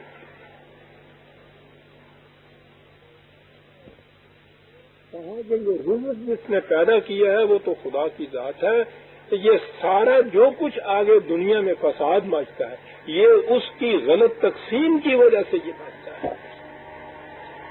سب سے بڑا ذمہ دار اگر سب سے کم درجے کے مزدور کی وہ مزدوری اپنی ویجز ٹھہراتا ہے تو نظام خود بخود ٹھیک ہو جاتا ہے۔ صاحب کہا یہ غلط نظام ہے تمہارا جو آخرت پر ایمان نہ ہونے کی وجہ سے، جس کی وجہ سے ظہر الفساد فی البر والبحر، کہاں آئی ہے یہ آیت؟ کہا اس کا نتیجہ یہ ہوتا ہے کہ خشکی اور کری میں یہ محاورہ ہے، یعنی پوری دنیا کے اندر فساد ہی فساد برپا ہو جاتا ہے، ناہمواریاں ہی پیدا ہو جاتی ہیں۔ فساد کے معنی ناہمواریاں ہوتا ہے، طبقات پیدا ہو جاتے ہیں، ناہمواریاں پیدا ہو جاتی ہیں۔ کہا خدا کے نظام کی روح سے تو ایسا نہیں ہونا تھا۔ یہ ناہمواریاں کیسے پیدا ہو جاتی ہیں؟ بما کسبت ایدی الناس، جو انسان خود نظام بناتا ہے یہ اس کی وجہ سے یہ ہوتا ہے، ظہر الفساد فی البر والبحر۔ رحمان 1400 سال پہلے بات کہی گئی، جب ان کی نگاہیں جزیرۃ العرب سے ذرا آگے بھی نہیں جاتی تھی، بر اور بحر دنیا کے، آج نظر آ رہا ہے کہ بر اور بحر کے اندر کس طرح سے عالمگیر فساد برپا ہوا۔ اور اگلی بات یہ بما کسبت ایدینا، یہ خدا کی طرف سے اللہ نے منظوری ایسا ہے، تقدیر یہ ہو ہے کسی وہ جس قوم کو چاہتا ہے ذلیل کرتا ہے، جس کو چاہتا ہے ہوشیار کرتا ہے، جس کا چاہتا ہے رزق تنگ کر دیتا ہے، جس کا چاہتا ہے کھلا رکھ دیتا ہے۔ بما کسبت ایدی الناس، ابھی پہلے وہ 36ویں آیت تھی جس میں کہا تھا بما قدمت ایدیہم وَإِن تُصِبْهُمْ سَيِّئَةٌ بِمَا قَدَّمَتْ أَيْدِيهِمْ۔ یہ قدمت بڑی عجیب چیز ہے۔ وہ کہتا ہے کہ یہ مصیبت تمہارے سامنے کھڑی ہوئی ہے، یہ اچانک نہیں ہو گئی، تم پیچھے تھے، تم نے پہلے بھیج دی تھی یہ میان کو اترو، سب سمجھیں گے میان کو اترو گیا، کہا تم نے یہ پہلے بھیجی ہوئی تھی، وہ اس لیے یہاں سامنے کھڑی ہے، نظر تمہیں یاد آئی ہے، یہ تمہاری بھیجی ہوئی ہے۔ یہاں کہا بما کسبت ایدی الناس لیذیقہم بعد الذی عملوا، کہا ابھی ایک نظام بدل رہا ہے، اس نظام میں جو کچھ انہوں نے کیا ہے اس میں سے کچھ حصہ تو ایسا ہے جس کا ابھی ابھی ان کو بدلہ مل جائے گا، انہیں معلوم ہو جائے گا کیا ابھی بعد الذی ہے عملوا، پوری تباہی نہیں لا رہا قرآن، کیوں تھوڑا سا جھنجھوڑا، وہ تھوڑا سا جھٹکا دیتا ہے، جھنجھنا دیتا ہے، کاہے کے لیے لعلہم یرجعون، شاید اس سے یہ واپس آ جائے نظام خداوندی کی طرف۔ اگر پہلے ہی حلے کے اندر ختم کر دے ان کو تو لعلہم یرجعون کی صورت پیدا نہیں ہو سکتی۔ یا انا للہ و انا الیہ راجعون، یرجعون وہی ہے نا، وہ خدا کی طرف لوٹ کے جائیں گے۔ سے پوچھئے کہ یہ جو ہے لعلہم یرجعون، کہ یہ تھوڑا سا جھٹکا ہم دیتے ہیں تاکہ یہ، اگر ترجمہ ان کا یہ ہماری طرف وہاں آ جائے مرنے کے بعد تھوڑا سا جھٹکا، تو جنہیں جھٹکا نہیں دیا جائے گا پھر وہ تو وہاں نہیں جائیں گے نا، یہ تو ان کے متعلق ہی کہا ہے نا۔ کتنی بڑی عظیم چیز قرآن کہہ گیا۔ تو ٹھیک ہے، غلط نظام جو ہے اس نظام کی جب مقافات عمل کی روح سے تباہیاں آتی ہیں تو ہم یہ نہیں کرتے ہیں کہ پہلے ہی جھٹکے میں، پہلے ہی حلے میں پوری کی پوری قوم کو تباہی کر دیا جائے۔ یہ اگر کر دیا جائے تو وہ تو کسے نہ ماند کے دیگر بتیغ ناز خوشی، کوئی بھی باقی نہ رہا سا تو جس کو تو قتل کرے، مگر کہ زندہ کو نہیں خلق رہا باز خوشی، تو جو جس کے کہ پھر ان کو زندہ کرے پھر ان کو قتل کرے۔ تو اگر سارے کے سارے ہی اس طرح سے ختم کر دیے جائے، وہ بڑا کشادہ قلب ہے، وہ تنگ نظر نہیں ہے یہ کہ جب یہ، حالانکہ اتنا بادشاہ ربے کا لشدید، ہماری گرفت بڑی محکم ہوتی ہے، محکم گرفت کے یہ معنی نہیں ہوتے جیسے کہ وہ ایک تنگ نظر انتقامی انسان کرتا ہے، ہڈیاں تک توڑ کے رکھ دے، تمہاری نہیں، تمہیں بھی، تمہارے چاہنے والے بھی، جتنوں کا پتہ، یہ چیز تو اس انتقامی ہے۔ مینا صدر خدا کہتا تھوڑا سا جھٹکا ہم دیتے ہیں لعلہم یرجعون، تاکہ یہ واپس آ جائے۔ عزیزان من، سزا دینے والا بھی اتنا، اگر رحم دل کہوں یا منصف کہوں، کنسیڈریٹ کہوں تو ٹھیک لفظ ہے اس کے لیے، کہ سب کے سب کو ختم نہ کرو، جھٹکا دو تھوڑا سا، پھر پوچھو کہ ٹھیک ہے آتے ہو، لعلہم یرجعون۔ کہا جو واپس نہیں پھر آتے، اس جھٹکے کے بعد بھی ان کا کیا حشر ہوتا ہے؟ کہا یہ ہم سے نہ پوچھو، یہ انہی سے جا کے پوچھو۔ کیسے پوچھیں؟ قل سیروا فی الارض فانظروا کیف عاقبۃ الذین من قبل، جاؤ اقوام سابقہ کی یہ اجڑی ہوئی بستیوں کے جو کھنڈرات ہیں ان کے پتھروں کے نقوش کو پڑھو، وہ ان کی داستانیں اس کے اوپر لکھی ہوئی تمہیں ملیں گی کہ انہوں نے کیا کیا تھا، ظاہر الفساد جو ہوا تھا، اور اس کے بعد بھی یہ پہلے جھٹکے کے بعد نہیں باز آئے تھے اپنی اس کارستانی سے۔ کیا ہوا تھا ان کے ساتھ؟ کہا ہم سے نہ پوچھو، اجڑی ہوئی بستیوں کے کھنڈرات سے پوچھو۔ کیا بات ہے صاحب!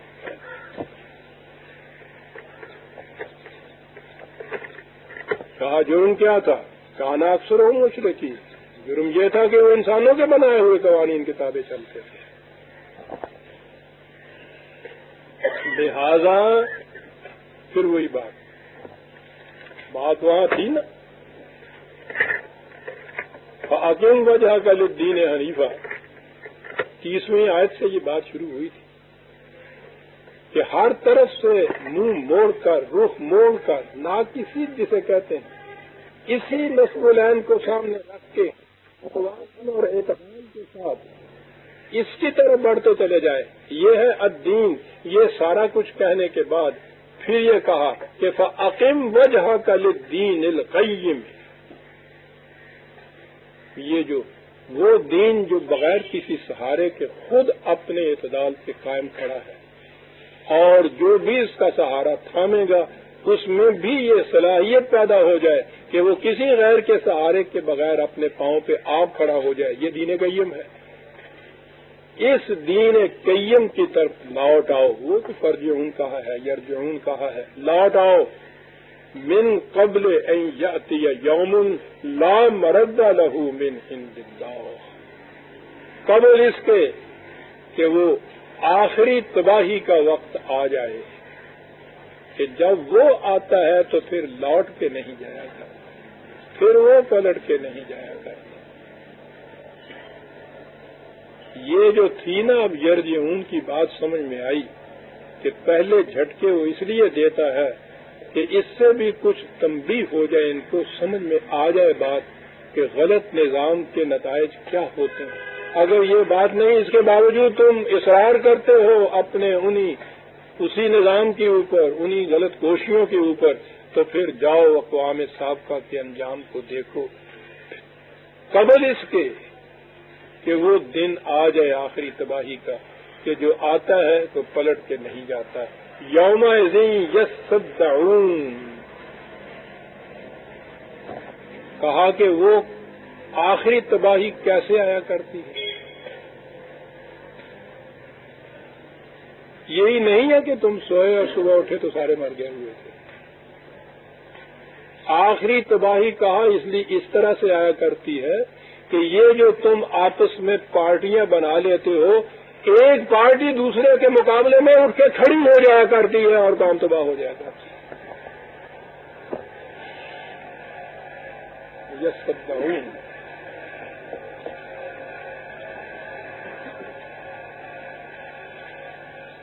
یہ ہو جاتا ہے تو پھر وہاں کھڑے ہو کے یہ نہ کہہ دینا کہ اللہ نے کیا کر دیا صاحب۔ تو قرآن میں ہے کہ جب مصیبت آتی ہے تو کہتے ہیں کہ خدا نے مجھے یہاں خام خواہ کے لیے ذلیل کر دیا، خدا نے یہ کیا کر دیا ہو۔ یہ خدا نے کر دیا والی بات نہیں ہے۔ من کفر فعلیہ کفرہ،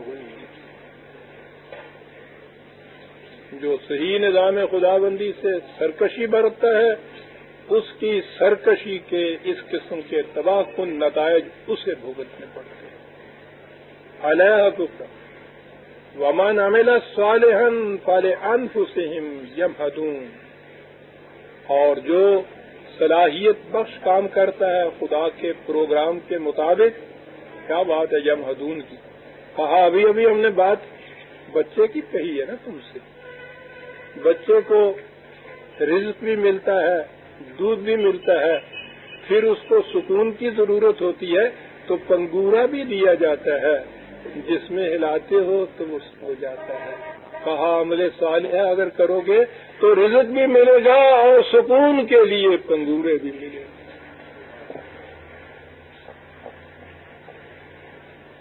کیا تشبیہ ہے صاحب، کیا تشبیہ.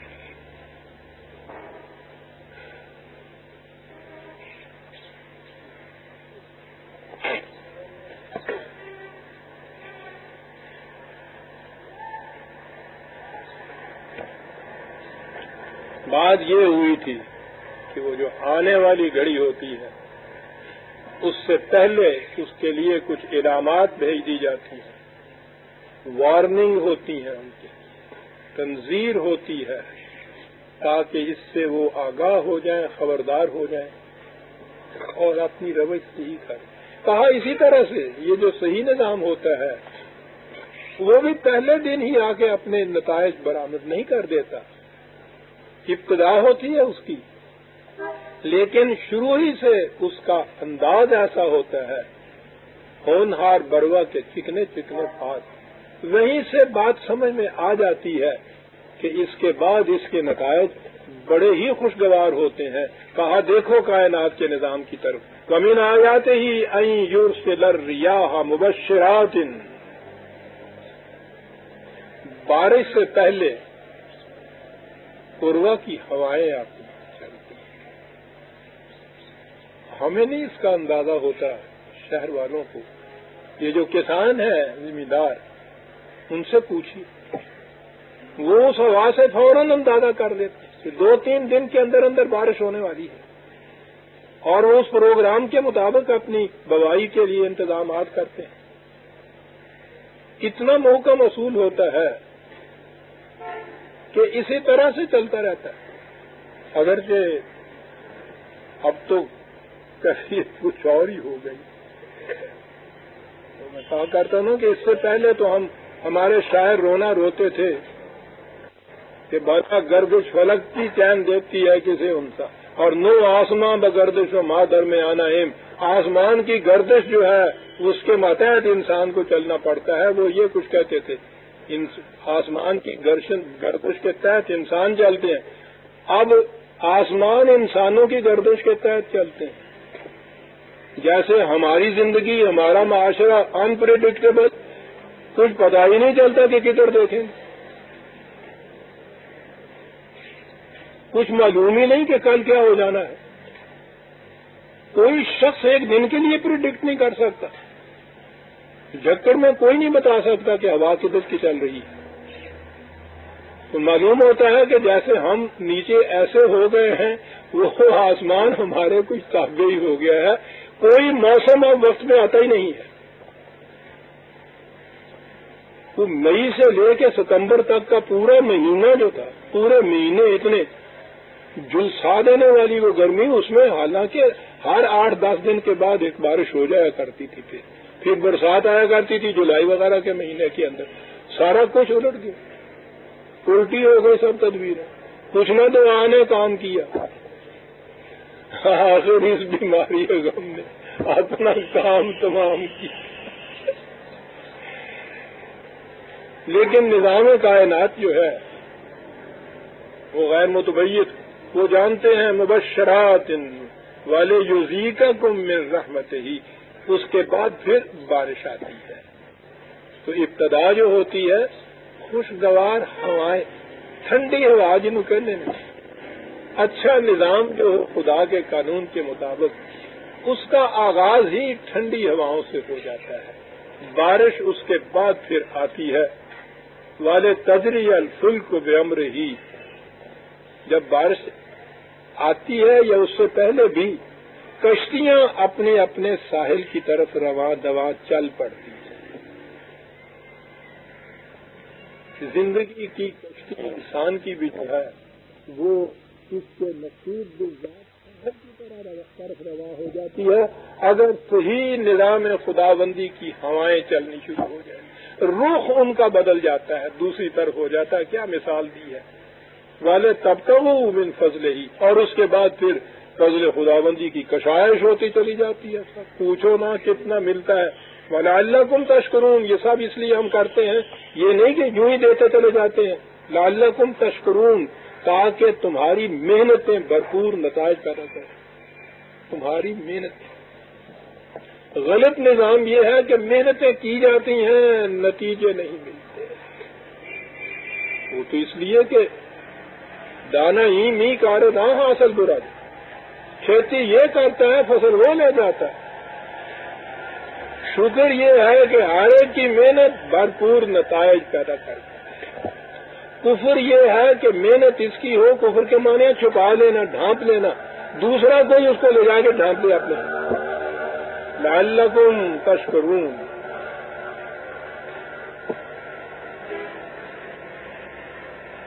اس کے بعد پھر تاریخی شہادت آ گئی. وہاں پہلے کہا تھا کہ جاؤ ان بستیوں کے کھنڈرات کو دیکھو. درمیان میں کہا کہ نظام خداوندی یہ کچھ کیا کرتا ہے. وَلَقَدْ أَرْسَلْنَا مِن قَبْلِكَ رُسُلًا إِلَىٰ قَوْمِهِمْ فَجَاءُوا بِالْبَيِّنَاتِ فَانْتَقَمْنَا مِنَ الَّذِينَ أَجْرَمُوا. اس سے پہلے بھی ہمارے پیغامبر یہی نظام لے کر آئے، یہی پیغام لے کر آئے جو اب ہم دے رہے ہیں. غلط روش پر کاربند قوم کو انہوں نے آگاہ کیا، تنذیر دی، وارننگ دی، نہیں مانے، جھٹکے آئے، نہیں باز آئے، آخر تک چلے گئے وہ. تو پھر تو بہرحال وہی جو آخری تباہی کا وقت تھا وہ آ گیا. فانتقمنا من الذین اجرموا. پھر یہاں من الذین اجرموا، یہاں فانتقمنا کے معنی انتقام کا لفظ نہیں ہے. عربی زبان میں اس کو جرم کی سزا کہا کرتے ہیں. اجرموا کا لفظ خود بتا رہا ہے جرم کی سزا. جرم کا سزا کا لفظ بھی اصل میں اچھا نہیں ہے. قرآن میں تو سزا کا لفظ ہی نہیں آیا. فطری نتائج کسی غلط کام کے سینکیا پھانک لینے سے جو ہلاکت ہوتی ہے وہ سزا نہیں ہوتی، انسان کے اس اقدام کا فطری نتیجہ ہوتی ہے. اسی لیے قرآن کریم نے جسے ہم سزا کہتے ہیں اسے بھی جزا کا ہے. جزا کے معنی ہی ہوتا ہے کسی چیز کا فطری نتیجہ.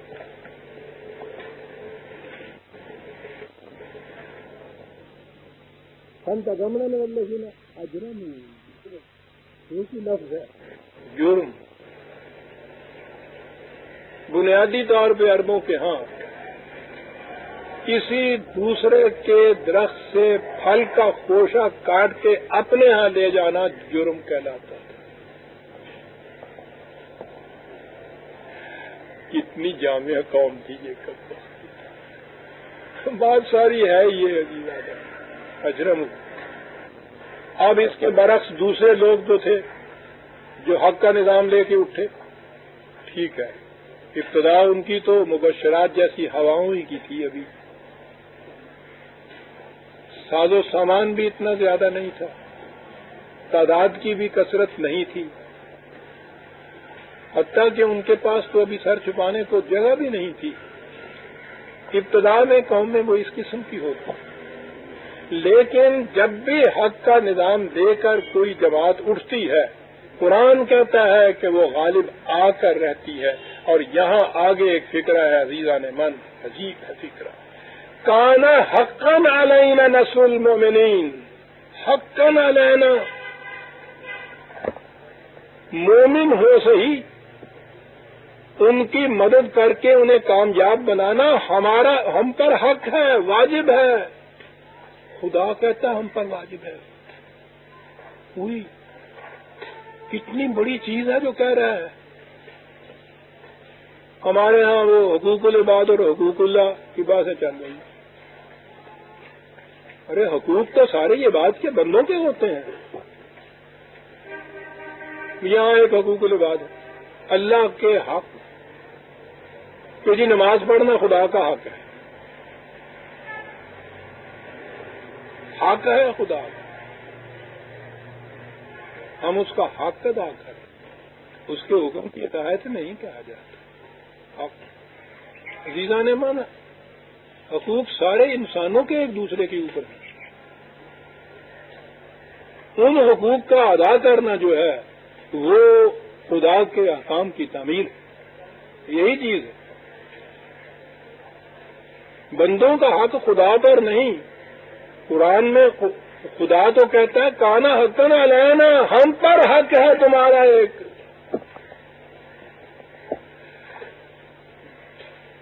صاحب دنیا کی کسی مذہبی کتاب میں مجھے یہ فکر نہیں، ساری میں نے کھنگال ڈالی. کیا خدا کا یہ تصور ہے؟ حق ہے ہم پہ، تم مومن ہو جاؤ. ہمیں یہ ہماری ریسپانسبلٹی ہو جاتی ہے، پھر یہ ہماری ذمہ داری ہو جاتی ہے، حق ہو جاتا ہے تمہارا ہم پر کہ ہم تمہیں غالب کریں.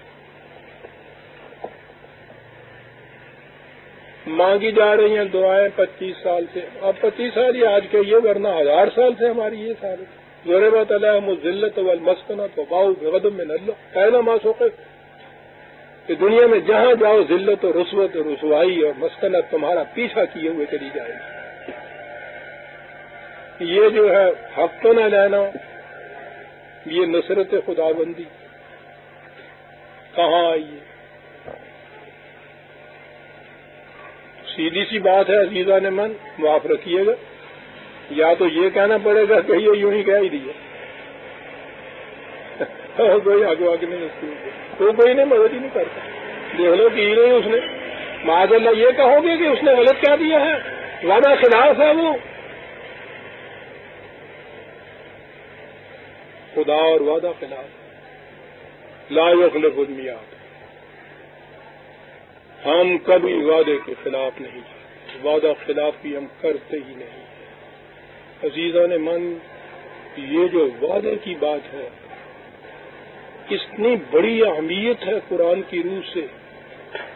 یعنی انسانوں کے متعلق تو یہ تھا آنا وعدہ مسئولہ، وعدہ تم دوسرے انسانوں سے ہی نہیں کرتے، وہ تو تمہارا اور ان کا معاملہ ہے.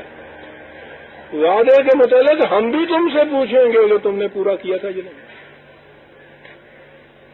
اور یہ کہنے سے پہلے ایک اور چیز پھر کہوں گا کہ دنیا میں کہیں نہیں ملے گی. کانا وعد اللہ ہے مسئولہ، جو ہم وعدے کرتے ہیں اگر خدا نہ کرتا وہ پورا نہ ہو تو تم ہم سے پوچھ سکتے ہو کہ کیوں پورا نہیں کیا. کوئی یا اللہ یا اللہ مسعود.